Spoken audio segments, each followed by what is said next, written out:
A'udzubillahi minasyaitonirrajim. Bismillahirrahmanirrahim. Assalamualaikum warahmatullahi wabarakatuh. Jumpa kembali di channel Sampul Hitam yang tentunya akan berbagi cerita. Dan untuk cerita kali ini masih akan melanjutkan cerita yang sebelumnya yang berjudul Kisah Tragis Penari Jaipong. Cerita ini ditulis oleh Ocha Mariadi. Oke, tak usah berlama-lama, mari kita simak kelanjutan cerita kali ini. Selamat mendengarkan. Karena desakan dari istrinya, serta dibarengi dengan amarah yang menggebu, Papa Erik mengerahkan seluruh anak buahnya untuk menggempur kediaman Ki Aji Sugede, terutama ingin menghabisi putrinya yang bernama Nyi Lestari tersebut. Sore itu, ketika Ki Aji Sugede tengah menikmati kopi pahit kesukaannya di bawah saung di depan rumahnya, ia sontak terkejut mendengar suara Rio berteriak menyebut namanya dan juga putri semata wayangnya. Dengan sigap, ia segera bangkit dari tempat duduknya dan meraih golok yang terletak di samping tempat duduknya. Para anak buah serta abdi dalam Ki Aji Sugede pun mulai bersiaga. Mereka mencoba melindungi Ki Aji Sugede dari serangan musuhnya. Sesampainya di halaman rumah, para rombongan dari Papa Erik langsung mengepung dan mengelilingi seluruh halaman rumah Ki Aji Sugede. "Hei, Ki Sugede, aku ingin pertanggungjawabanmu atas apa yang menimpa putra semata wayangku," pekik Papa Erik dari atas kereta kudanya. "Pertanggungjawaban atas apa? Selama ini saya tidak pernah mengusikmu, walau selama ini kau selalu menjadi lintah penghisap darah," balas Ki Aji Sugede dengan lantang kepada Papa Erik. "Cuy, penduduk pribumi tolol, pemberontak. Selama ini aku juga tidak pernah mengusikmu. Tapi kenapa kau mengutus putrimu yang murahan itu untuk merayu putra semata wayangku? Sekarang mana putrimu yang menjijikan itu? Aku akan segera menghabisinya dengan cara menyeretnya dengan kuda dan menyaksikan hingga mati. Biar ia tahu bagaimana resikonya berurusan dengan kami. Cepat panggil putrimu," ucap laki-laki parubaya yang berpakaian serba putih itu lagi. "Langkahi dulu mayatku penjajah, manusia terkutuk. Jangan coba-coba kau berani menyentuh putriku," pekik Ki Aji Sugede sembari bersiap menantang Papa Erik. "Cari mati kau Ki Sugede, habisi dia," titah Papa Erik kepada anak buahnya, dan mereka pun mulai menyerang. Pertempuran pun tak terhindarkan lagi. Seisi rumah dan juga para penduduk kocar-kacir dibuatnya. Mereka berlarian untuk bersembunyi dari kekejaman para anak buah Papa Erik yang membabi buta. Mendengar kegaduhan itu, Nyi Lestari amat ketakutan. Ia mengkhawatirkan bapaknya yang tengah berjuang antara hidup dan mati dari kekejaman para anak buah Papa Erik.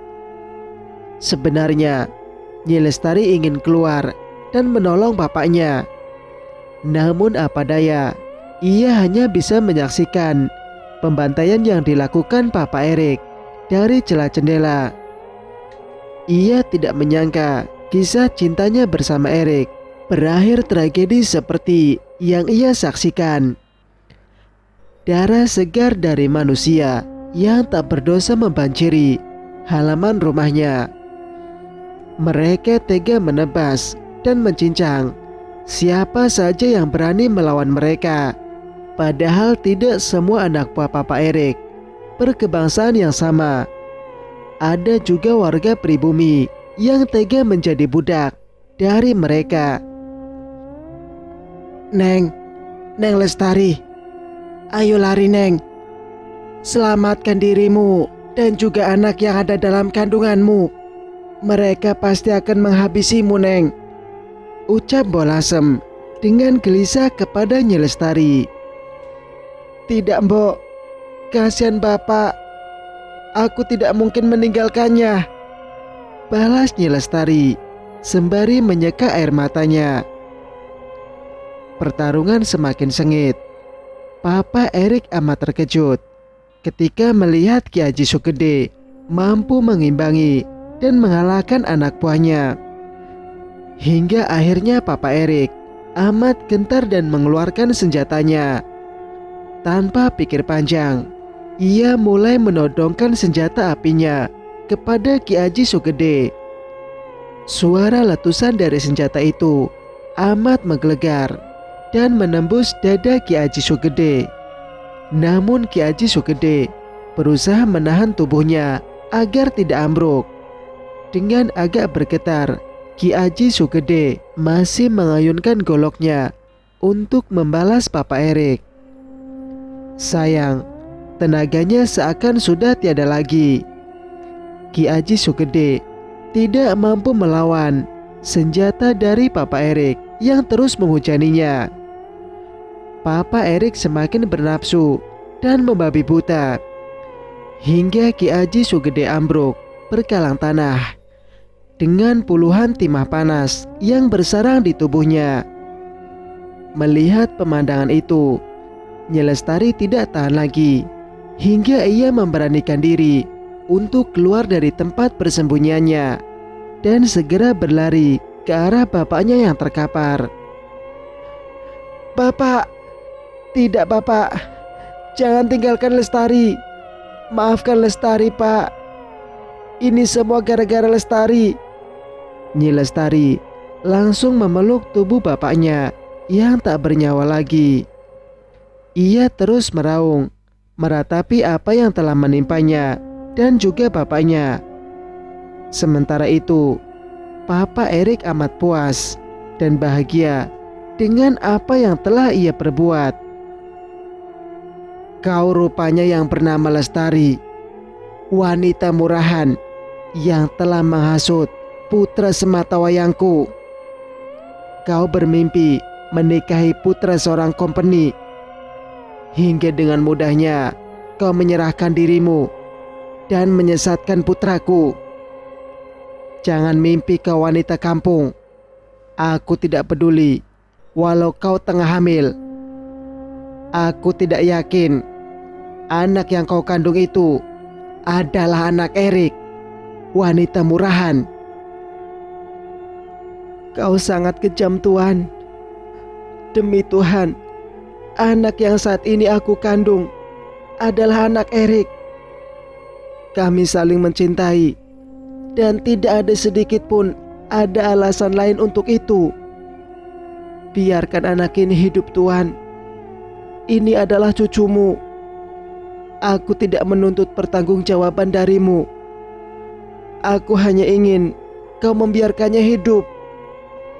Bukannya kau sudah puas membunuh seluruh anggota keluargaku? Maka aku mohon, ampuni aku dan anakku. Nyi Lestari terus memohon belas kasih pada Papa Erik. Namun Papa Erik tidak bergeming. Ia semakin bernafsu untuk menghabisi Nyi Lestari walau ia tengah mengandung. Ia tak peduli walaupun yang dikandung Nyi Lestari adalah cucunya. Yang ia tahu dan rasakan, Nyi Lestari adalah malapetaka baginya. Karena ia, Papa Erik harus menerima pil pahit dengan kematian putra sematawayangnya.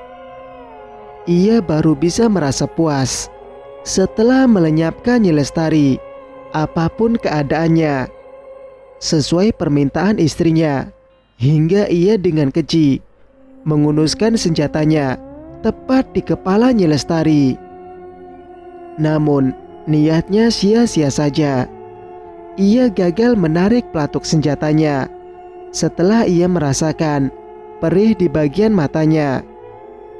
Rupanya Mbok Lasem berhasil menggagalkannya dengan cara menaburkan lada di kedua matanya dan berhasil membawa Nyi Lestari tanpa jejak. Setelah tidak berhasil menemukan Nyi Lestari, Papa Erik kembali ke kediamannya dengan kecewa. Sesampainya di rumah, ia bersama istrinya mencoba menyiapkan pemakaman Erik, putra semata wayangnya. Sementara itu Nyi Lestari bersembunyi di dalam sebuah gubuk lapuk yang terletak di tengah-tengah alas roban bersama Mbok Lasem pengasuhnya dari ia masih bayi. Mereka bersembunyi dengan aman dari kejaran para anak buah Papa Erik. Walau setiap hari mereka harus bersiaga karena anak buah Papa Erik tidak pernah menghentikan pencariannya. Hari berganti hari dan bulan pun silih berganti. Kini kandungan Nyi Lestari sudah mulai memasuki bulan ke-9. Hingga pada suatu hari, Nyi Lestari berhasil melahirkan putri cantik, buah cintanya bersama Erik. Ia amat bahagia sekaligus terharu dengan kelahiran putrinya. Ia tidak menyangka putrinya harus merasakan apa yang ia rasakan dulu. Bedanya ia tidak bisa melihat atau merasakan kasih sayang dari seorang papa. Perlahan ia terus memandangi wajah putrinya Nan Ayu. Matanya yang biru, kulitnya yang putih bersih, sama persis dengan mendiang papanya, Erik. Kebahagiaan yang dulu mereka impikan harus berakhir tragedi yang amat memilukan. Ia tak pernah menyangka Erik rela berkorban nyawa demi cintanya kepada dirinya. Sungguh besar pengorbanannya. Berita tentang Papa Erik yang terus mencari keberadaannya selalu menghantui dirinya, hingga pikirannya amat kacau jikalau ia memikirkan nasib putrinya. Hingga di suatu malam, terbesit di pikirannya untuk membuang putrinya demi untuk menyelamatkannya dari kekejaman Papa Erik. Ia tidak ingin putri semata wayangnya dihabisi oleh kakeknya sendiri.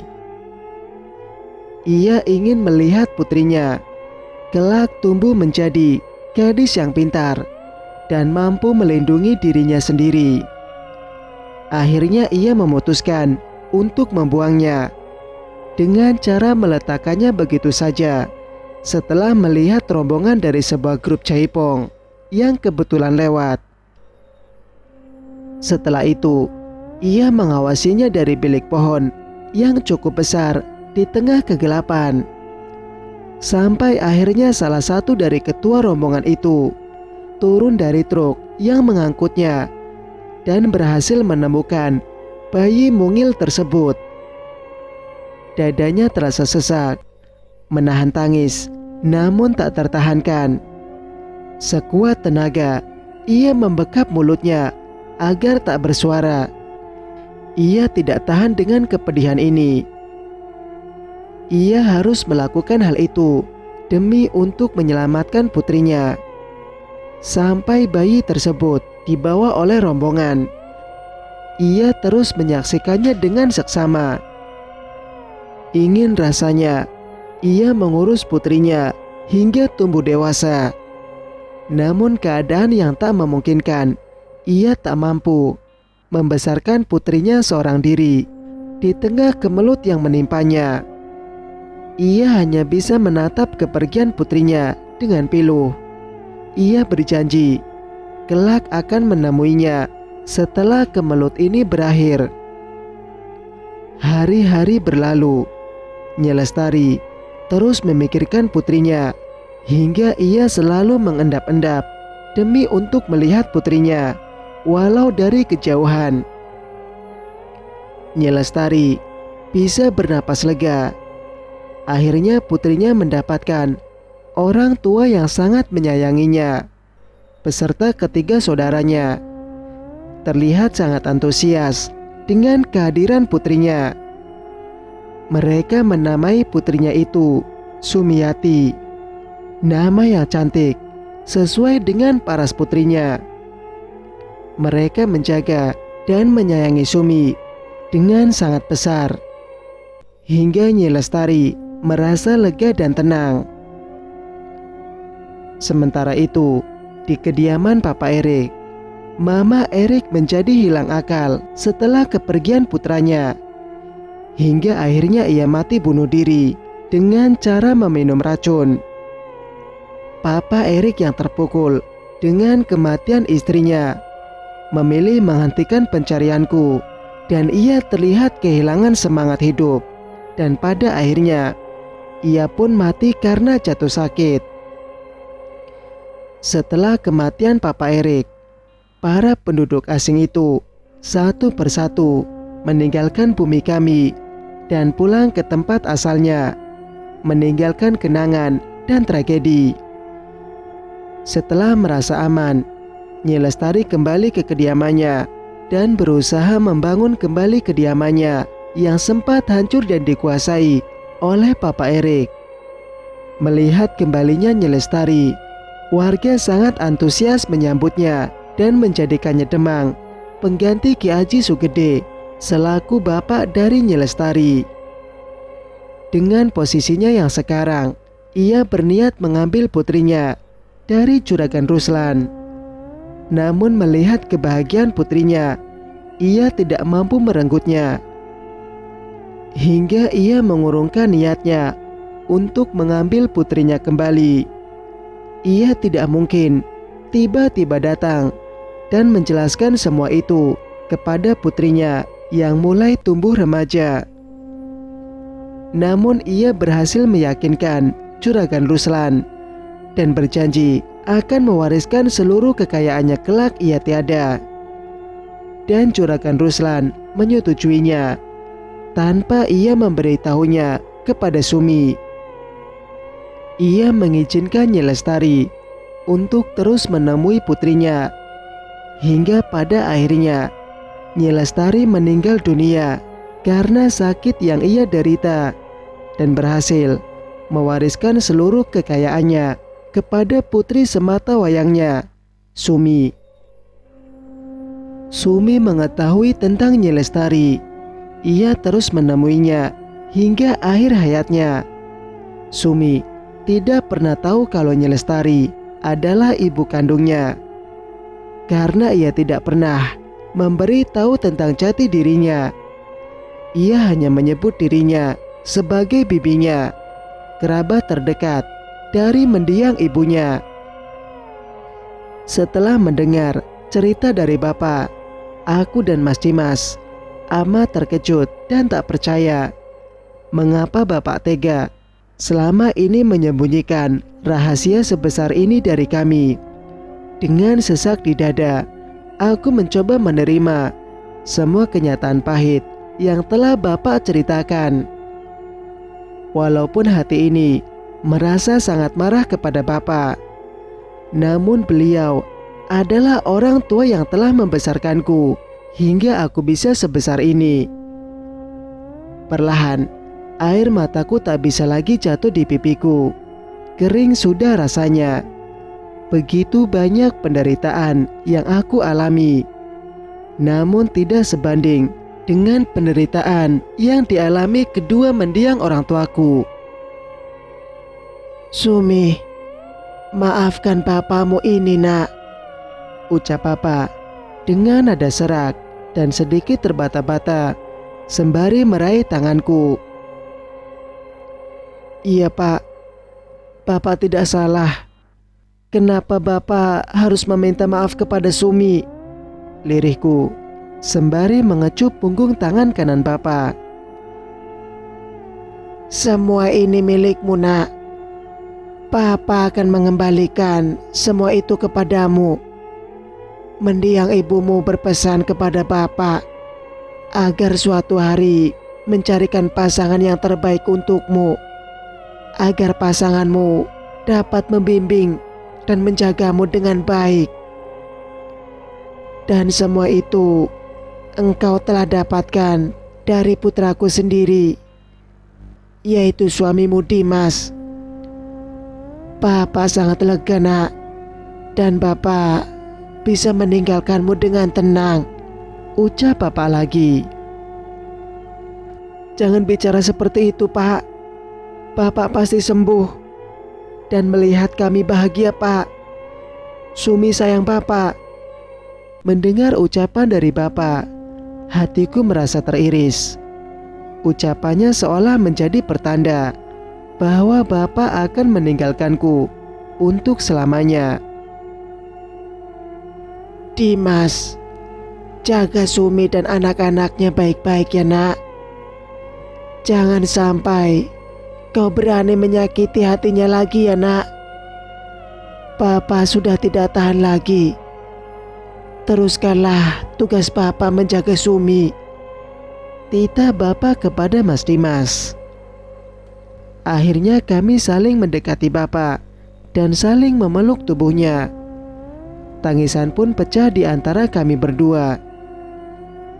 Tidak ada orang lain selain aku dan Mas Dimas yang menemani Bapak sebelum ajal Bapak menjemput. Semuanya egois, dikuasai nafsu dan serakah.